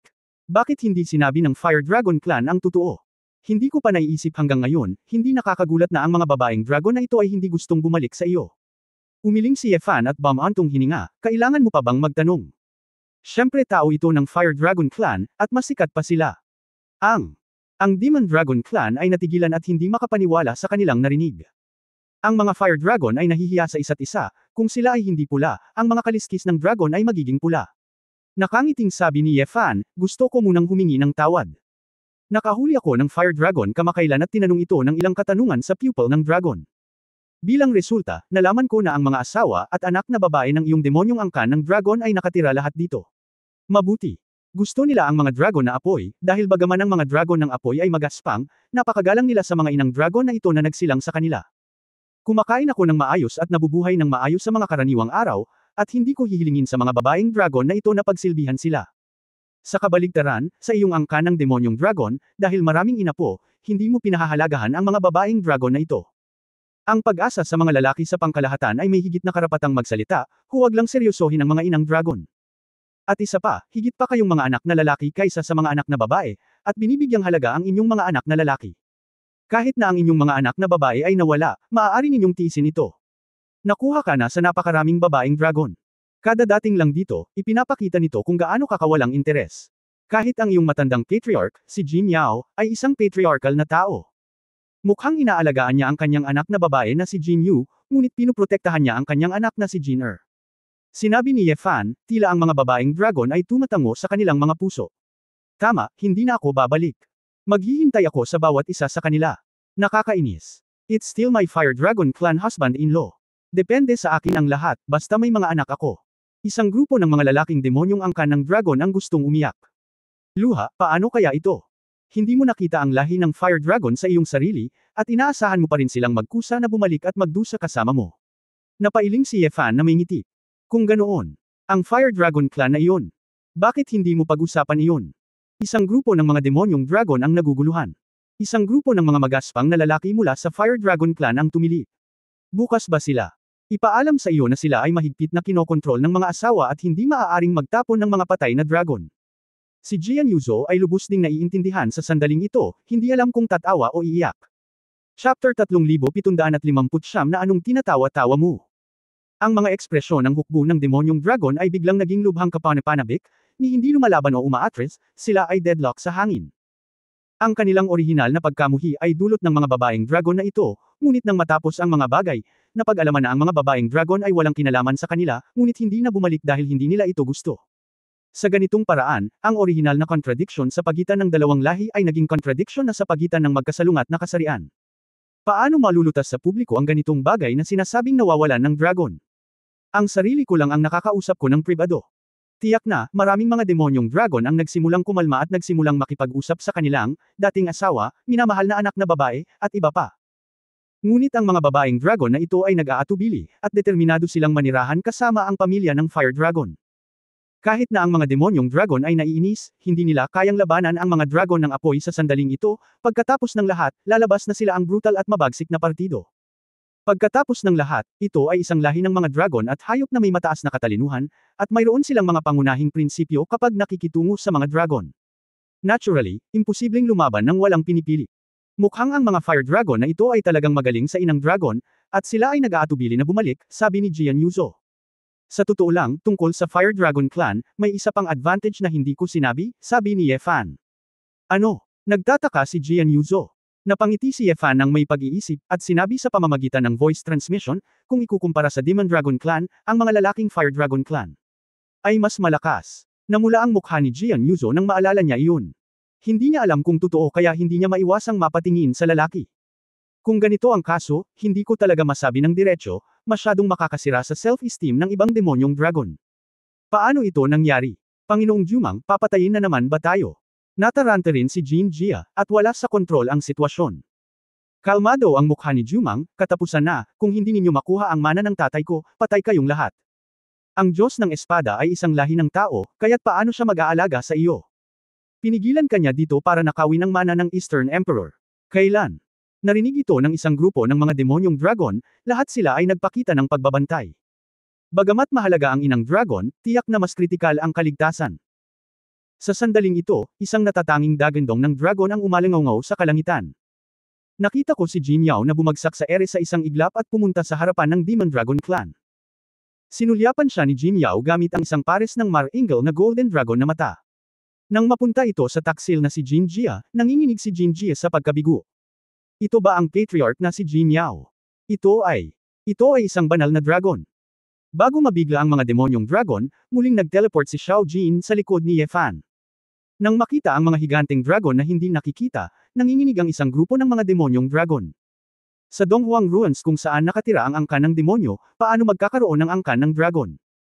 Napangiti ng mapait si Ye Fan sa kanyang puso, ang sakam na ahas na ito ay walang magawa, ito ay isang magandang kamay para magpanggap. Ang Lord Sword God sa harap mo ay ang Lord Saint Emperor sa alamat ng Donghuang Ruins. At ang santo sa tabi ni Lord Saint Emperor ay ang direktang inapo ng kanyang Majesty the East Emperor. Ang anak ng Demon Emperor na si Jian Zizai. Ako, si Jin Yao, ay nahulog sa Divine Wood Seed, ngunit nakatanggap ako ng blessing in the skies. Sa Dragon Pool ni Lord Holy Emperor, naging Divine Dragon ako. Sa sandaling sinabi ni Jin Yao ang mga salitang ito, kumukulo ang mga demonyong dragon sa eksena. Longqi. Ito ang lugar na pinapangarap ng demonyong dragon. Mukhang napaka-motivate ng mga demonyong dragon, at lahat sila ay gustong pumunta sa Longqi upang mag-transform sa mga dragon, hindi tulad ng ilang mga lalaki. Sumulyap si Ye Fan kay Xiaojin, na alam na may Longqi at sadyang lumihis ng pak na bawang. Nakakalungkot na napakahirap mag-transform sa isang dragon. Hindi pa lumalabas ang mga demonyong dragon na iyon, sabi ni Jian Yuzo. Sinabi ni Ye Fangsa na pagkatapos ng 12 ng araw ng pagsusumikap, isang himala na makakalabas ka, ngunit ang sentido komon na hindi ka makakalabas. Hindi niya inaasahan na maraming dragon ang tutulong sa kanya. Ang papel ni Jin Yao ay walang iba kundi ang patunayan na totoo si Longqi. Malakas na sinabi ni Jin Yao, pag-isipan mong mabuti, ang pangungusap na ito at Jin Jia, bukod sa paghikayat sa inyo na lumaban sa Fire Dragon Clan, ano ang ginawa nila para sa Demon Dragon Clan? Hinding-hindi ako pinabayaan ng East Emperor, gaya ng sinabi ng Propacia. Narito ang banal na emperador, tiyak na mabubuhay ako. Ang Demon Dragon Clan ay hindi tanga, at nakikita ang matagumpay na pagbabago ni Jin Yao sa isang dragon, natural na lahat sila ay nagseselos. Hindi nagtagal, nagsimulang lumipad ang mga demonyong dragon sa harap ni Ye Fan at magalang na nagsimulang makipagkita sa Holy Emperor. Nang makita ito ni Jin Jia, siya ay nagalit at walang magawa, at ang mas nakakadismaya ay naiingit siya sa kanyang sarili. Alam niyang lalabas ang Holy Emperor at dadalhin si Longqi, ayaw niyang magrebelde. Sword God. Talagang minamaliit ka ng haring ito. Sa wakas ay naging mabigat ang mukha ni Jumang, talagang hindi nito inaasahan ang kagaya ni Longqi. Nang makitang hindi makalaban ang demonyong dragon, diretsyong hinagis ni Jumang ang letigo ng Willow. Kaagad, ang malawak na hukbo ng mga undead ay gumagalaw sa lahat ng direksyon, lumalaslas at pumatay ng ligaw. Sa sandaling ito, naruroon ang lahat ng demonyong dragon, at natural na ang mga demonyong dragon na ito ang napatay. Lord Jumang, anong ginagawa mo? Nagulat si Jin Jia, ngunit bago pa man siya makatapos magsalita, nanigas ang buong katawan niya, bakas sa mukha niya ang sakit.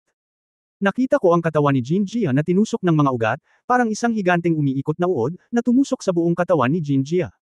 Shenmo Sid. Puno ng kilabot ang mga mata ni Jin Jia, ngunit hindi man lang niya naisip na tahimik na inatake ito ni Jumang.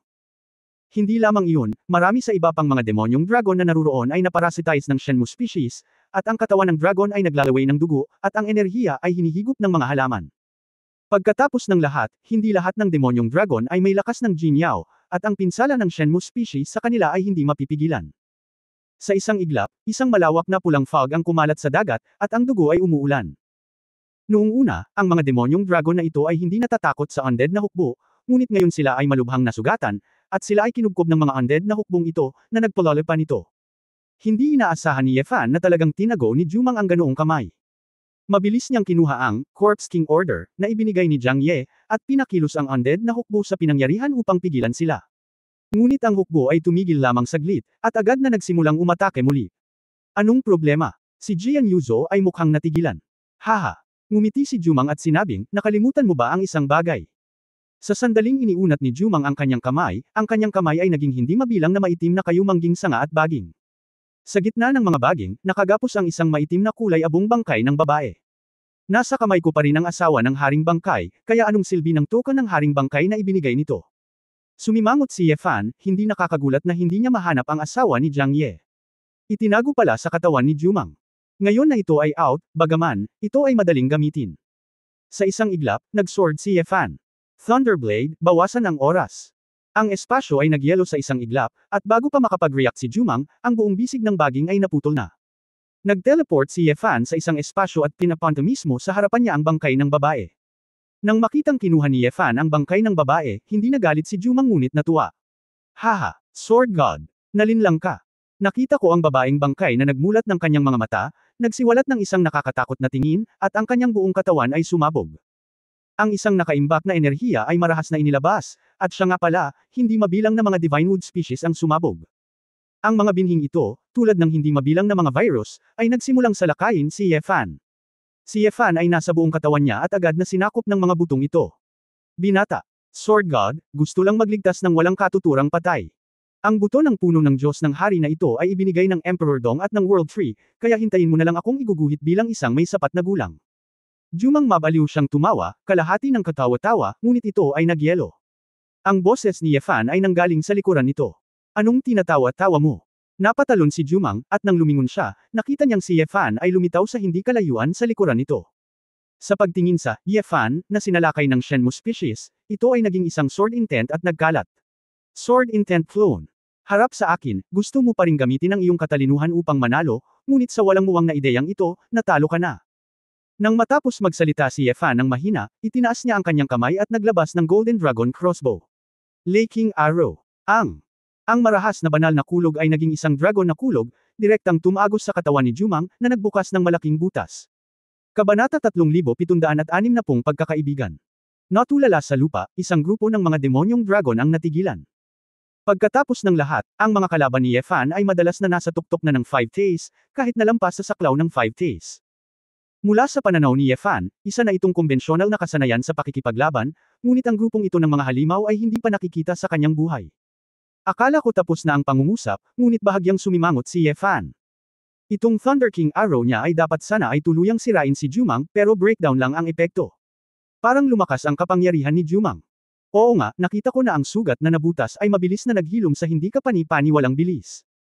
Sword God, sa tingin mo ba ang haring ito ay nagbuhos ng napakaraming divine wood species para lang sa kasiyahan? Sinulyapan ni Ye Fan ang mga demonyong dragon na malubhang nasugatan ng mga banal na uri ng kahoy, at biglang naging malinaw ang kanyang puso. Sa nakakabaliw na pagsipsip ng Shenmue species, ang presyon ng Jumang ay patuloy na tumataas. Kung gusto mong patayin ang haring ito, kakalagkarin ng haring ito ang buong angkan ng demonyo ng Donghuang Ruins upang mamatay ng magkasama. Bago siya matapos magsalita, nakita niya na mula sa lahat ng direksyon, mula sa kailaliman ng dagat, hindi mabilang na mga berdeng ilaw ang nagsimulang magsalubong patungo sa pangungusap. Ang lalaking ito, baka may ambush sa buong Donghuang Ruins. Bulalas ni Jian Yuzo. Haha, pamangkin ko, tito ang tawag mo sa akin. Jumang Hadan. Old Town tone, pero kakaiba pa rin ang itsura niya na parang pastol. Sa usapin ng frontal combat, ang haring ito ay talagang hindi kalaban ng iyong Sword God, ngunit kung gusto mong patayin ang haring ito, natatakot akong masyado kang mag-isip.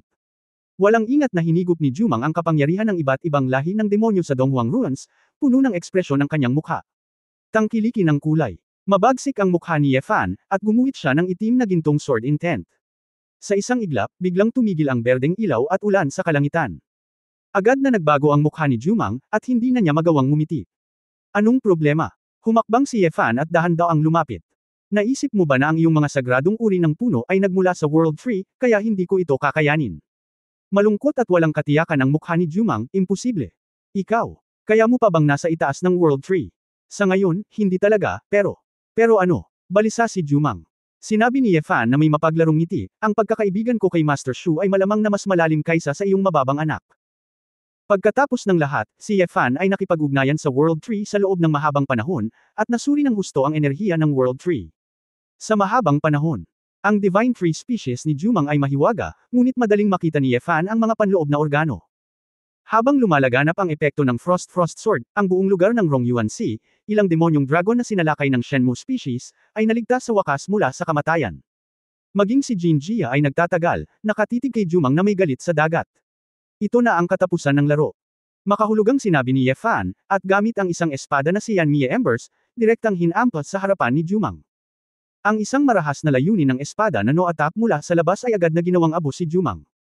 At ang layunin ng espadang pamimilit na ito na sumisira sa langit at sumisira sa lupa ay naging dahilan din ng pagyuko ng mga ulo ng libu-libong demonyong dragon. Napabuntong hininga si Ye Fan, ang tanging pinagsisisihan niya ay hindi niya natulungan si Jiang Ye na ibalik ang bangkay. Nabigo rin ang misyon na ginawa niya para iligtas ang bangkay. Ngunit walang paraan, ang babaeng bangkay ay winasak na ni Jumang, at ang misyon na ito ay hindi maaaring maging matagumpay sa simula. Patay na si Jumang. Hindi makapaniwala si Jian Yuzo. Ang pagkain sa espada ng aking amo ay hindi mamamatay maliban kung ito ay ang reinkarnasyon ng Eastern Emperor. Nagwagi si Xiao Jin, na parabang pinatay siya nito. Sumimangot si Jian Yuzo at nagsabi, palagi kong nararamdaman na matagal na itong nagtitimpi, at hindi ganoon kadaling mamatay. Hindi tumutol si Ye Fan, sinabi lamang niya, maliban lang kung mayroon itong paraan, hindi ko alam, ngunit kung ganoon, isipin mo ito. Walang silbi. Banal na dalaga, tingnan mo ang mataas na iyon, kahit na ito ay anak ng Eastern Emperor at ng World Tree, imposibleng makayanan ang antas ng layunin ng espada sa antas ng emperador. Si Jin Yao ay puno na ng paggalang kay Ye Fan, tumanggaw-tango siya, sinabi niya, Lord Sage Emperor, ngayong napagdesisyonan na ang kabuuang sitwasyon sa East Emperor Ruins, mangyaring hayaan kaming sundan ka ng Demon Dragon Clan. Pakiusap tanggapin ang sagrado. Emperador. Nang maglaon, sunod-sunod na dumating ang mga demonyong dragon upang ipahayag ang kanilang katapatan. Ngumiti si Ye Fan at sinabing, hindi ako ang gusto mong sundan, kundi si Long Qi, di ba? Ang lahat ng mga demonyong dragon ay napahiya. Lahat sila ay grupo ng mga matandang halimaw. Natural na kumikita sila kaya naisipan nilang sumunod. Kung hindi, sa kanilang pag-uugali, paano sila magiging handa na pigilan? Ngunit walang pakialam si Ye Fan. Kung mas maraming dragon sa mundo, mas magiging kapaki-pakinabang ito para sa kanya. Kahit nasa harap ng Eternal Emperor, ang kabuuang lakas ng mundong ito ay lalakas, at ito ay magiging lubhang kapaki-pakinabang. Sa orihinal, nahihirapan pa rin siya, napakakaunting mga dragon, at halos lahat ng mga dragon ay nasa ilalim ng Juyuan, na hindi sapat. Ngayong napakaraming demonyong dragon, kahit 1% lang sa kanila ang maging mga dragon, ito ay isang puwersa na hindi maaaring maliitin. Direktang pinakawalan ni Ye Fan ang dragon pool at sinabing, ang 100 o higit pang demonyong dragon na pumasok noon, tanging ang iyong matandang patriarch na si Jin Yao ang lumabas. Kung gusto mong pumasok, kailangan mong magdesisyon para sa iyong sarili. Narinig ito ng pamilya ng demonyong dragon, at pagkatapos ay nagpahayag ng ilang pag-aalinlangan. Hindi nagmamadali si Ye Fan, at inilagay muna si Long Qi sa dagat. Pamangkin Yuzo, bumaba na tayo, sabi ni Ye Fan. Natigilan si Jian Yuzo, bumaba ka. Sa palagay mo ba ay ang bayan ng aking ama, ang pamana ng Eastern Emperor, ay nasa pinakamalalim na bahagi ng dagat ng Rongyuan? Puno ito ng mainit na lava, paano ito naninirahan sa aking ama? Naalala mo ba ngayon lang, sabi ng mga babaeng dragon, saan sila nakatira? Nakangiting tanong ni Ye Fan. Naalala ito ni Jian Yuzo, at ang kanyang mga mata ay puno ng kinang. Mayroon bang underground lake sa ilalim ng dagat? Tumanggo si Ye Fan, bagaman hindi ko alam kung ano ang ibig sabihin ng magulong dagat, ang kalaliman ng yelo at apoy, ay maaaring may kinalaman dito. Bagamat ayaw aminin ni Jian Yuzo, kailangan niyang sabihin na itong guys ay palaging mas kumpleto kaysa sa iniisip niya. Walang paligoy-ligoy, sumisid ang dalawa sa kailaliman ng tinunaw na dagat. Nang makita ito ni na Xiao Jin at Jin Yao, sumunod din sila, ayaw palampasin ang sekreto ng Eastern Emperor. Hindi na kailangang sabihin, si Xiao Jin ay may magaspang na balat at makapal na laman. Si Jin Yao ay kabilang na rin ngayon sa pamilyang Shenlang, at ang kanyang pisikal na fitness ay hindi na natatakot sa pinakamainit na lugar ng Donghuang Ruins. Dahil sa paggamit ng binhi ng Giant Spirit ngayon, binago ni Yefan ang volcanic belt sa seabed, at ang seabed ay sobrang labo sa oras na ito. Pero kahit na ganoon, kumakalat pa rin na parang baliw ang mataas na temperatura sa ilalim ng dagat. Si Yefan at ang kanyang partido ay sumisid ng buong quarter ng isang oras, ngunit hindi sila nakarating sa ibaba. Sa halip, ang nakapalibot na tubig sa dagat ay natatakpan ng iba't ibang golden red light spots. Kahit na ang temperatura ng mga light spot na ito ay hindi matutunaw ang mga ito, tila ito ay may napakataas na epekto ng pagkasunog. Bagamat okay sina Yefan at Jian Yuzo, nagpakita sina Xiaojin at Jin Yao ng mga palatandaan ng nasusunog na kaliskis ng dragon sa kanilang mga katawan. Guro, hayaan mo akong sumakay sa singsing, ito ay masunog ako hanggang sa mamatay. Napasigaw si Xiaojin sa sakit. Sumimangot si Yefan, pinag-aralan ito kasama si Wu Suang, at nalaman na ang mga light spot na ito ay tila kakaiba. Ito ay lason sa apoy, nagulat si Jian Yuzo. Lason. Oo, ang mga pangkalahatang lason ay mula sa genus ng kahoy, ngunit sa katunayan may mga lason sa 5 elemento, ngunit kailangan itong pinuhin at pagsamahin sa isang komplikadong paraan. Ang apoy ang pinaka hindi matatag, kaya ang lason sa apoy ay mahirap ding makita, maliban na lang kung may magaling gumamit nito. Ang halimaw ng apoy. Hulaan ni Jian Yuzo, maaaring ang mataas na temperatura ng dagat Rongyuan mula noong sinaunang panahon ay hindi dahil sa lava sa ilalim ng lupa, ngunit dahil sa halimaw ng apoy. Nang matapos siyang magsalita, nakakita siya ng 2 hanay at 3 hanay sa madilim na malalim na dagat. Biglang bumukas ang madilim na gininto ang mahaba at singkit na mata. Pagtatapos ng kabanatang ito. For more updates, click on the notification bell.